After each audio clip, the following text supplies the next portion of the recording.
पहला अपडेट शौर्य NG missile को लेकर है। यह भारत की नई जनरेशन की हाइपरसोनिक मिसाइल बताई जा रही है, जिसकी स्पीड करीब 9000 किलोमीटर प्रति घंटा तक हो सकती है। इसकी रेंज लगभग 1000 किलोमीटर मानी जा रही है और इसे ब्रह्मोस से ज्यादा एडवांस बताया जा रहा है। यह मिसाइल जमीन से लॉन्च होकर बहुत ऊंचाई और फिर लो ट्रेजेक्ट्री पर उड़ सकती है, जिससे इसे ट्रैक करना मुश्किल होता है। रिपोर्ट के अनुसार ये S-400 और थार्ड जैसे एडवांस एयर डिफेंस सिस्टम को भी चकमा देने की क्षमता रखती है। इसका इस्तेमाल स्ट्रेटेजिक स्ट्राइक के लिए किया जाएगा और ये न्यूक्लियर कैपेबल प्लेटफॉर्म भी हो सकता है। दूसरा अपडेट तेजस MK-1A को लेकर है। इंडियन एयरफोर्स अब इसमें एक्स गार्ड टॉयड डिकॉय सिस्टम जोड़ने की तैयारी कर रही है। ये सिस्टम दुश्मन की होम ऑन जैम मिसाइल से बचाने में मदद करेगा। टॉयड डिकॉय असल में एक केबल से जुड़ा उपकरण होता है जो फाइटर जेट के पीछे छोड़ा जाता है और दुश्मन की मिसाइल को अपनी तरफ आकर्षित कर लेता है। इससे असली विमान सुरक्षित रहता है। ये अपग्रेड इसलिए जरूरी माना जा रहा है क्योंकि आधुनिक युद्ध में इलेक्ट्रॉनिक वॉरफेयर का खतरा तेजी से बढ़ रहा है और पाकिस्तान, चीन जैसे देशों के पास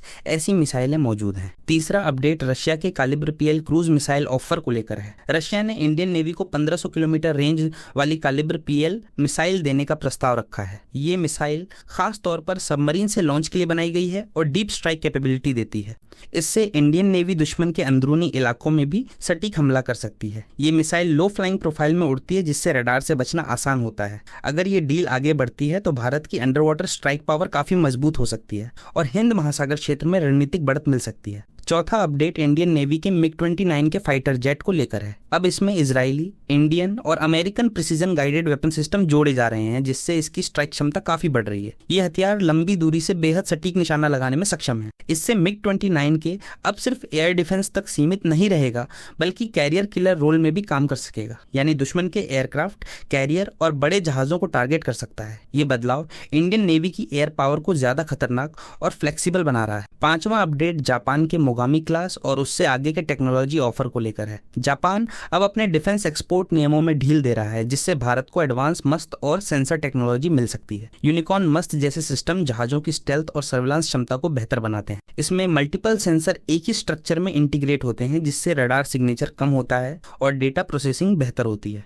अगर भारत इन टेक्नोलॉजी को अपनाता है तो उसके वॉरशिप ज्यादा एडवांस और नेटवर्क सेंट्रिक बन सकते हैं। छठा update Pinaka MK-3 rocket system को लेकर है। DRDO के अनुसार ये 120 किलोमीटर रेंज वाला रॉकेट इजराइल के एक्स्ट्रा रॉकेट से लगभग 60% सस्ता है। इसके बावजूद इसकी मारक क्षमता और एक्यूरेसी काफी अच्छी बताई जा रही है। ये मल्टीपल रॉकेट लॉन्च सिस्टम का हिस्सा है जो कम समय में कई टारगेट पर हमला कर सकता है। इसकी कम लागत के कारण इसे बड़े पैमाने पर तैनात करना आसान होगा। ये भारतीय सेना की फायर पावर को बढ़ाने में अहम भूमिका निभा सकता है। सातवां अपडेट INS अरिधमन को लेकर है। ये भारत की नई nuclear powered ballistic missile submarine है, जो देश को एलिट SSBN क्लब में मजबूत स्थिति देती है।